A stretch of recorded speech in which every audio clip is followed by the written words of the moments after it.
Ego. The filter of reality. I like to think of the ego as the filter between what's perceived and what's happening, right? There's a objective reality happening, and then there's your perceived reality happening, and the ego is the filter between the two, which is your constant reflection, so on and so forth.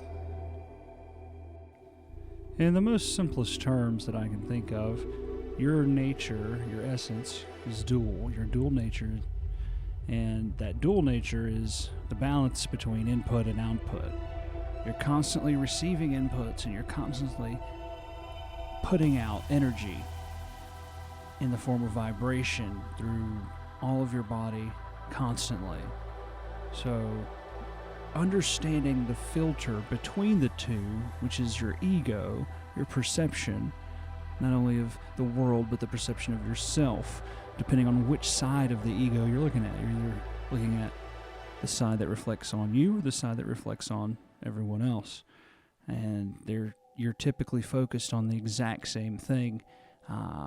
Whatever you're focused on applies to you.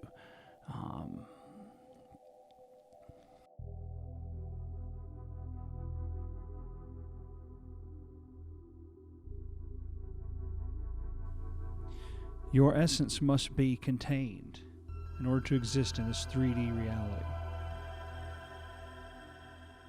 Using the pentagram, you notice that there's 5 points and 5 spaces between the points when it's binding a circle. These are the paths I like to consider for the internal and external forces and the way that they kind of interact with each other and orbit each other. And this is kind of, how your inside perception affects your outside perception, and how your outside perception affects your inside perception. And if you notice the way that the red and blue move around the tracks, and the way they interact. Now that would be probably looking at like a balanced orbit. Now sometimes you're imbalanced and it wouldn't rotate like this. You'd have a lot of erratic motions and jittery motions and non-fluid motions. And so in a balanced ego, this is where your focus comes in handy. So when you maintain control over your ego, you're able to point it in the direction you want to open a channel of flow of energy. So the more you gain control of your ego, the more you're able to point the star in the direction you choose.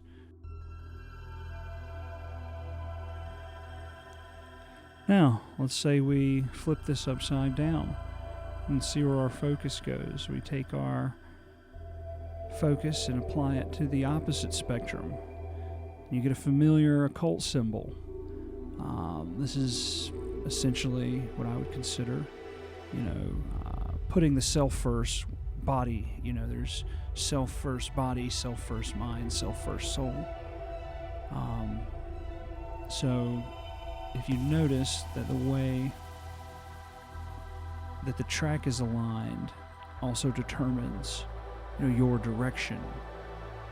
And so understanding yourself and understanding your tendencies can help you overcome any emotional trauma through understanding the way that your ego acts and reacts to things.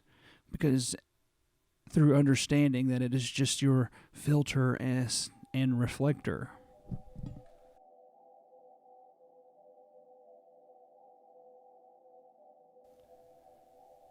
The ego keeps record of things that pass through it and that cause emotional distress.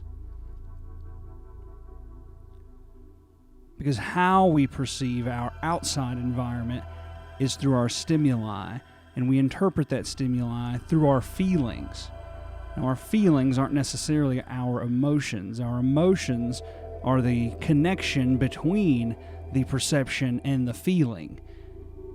So a lot of the times your emotions can be wrong because you're misinterpreting your perception and the feeling, or vice versa.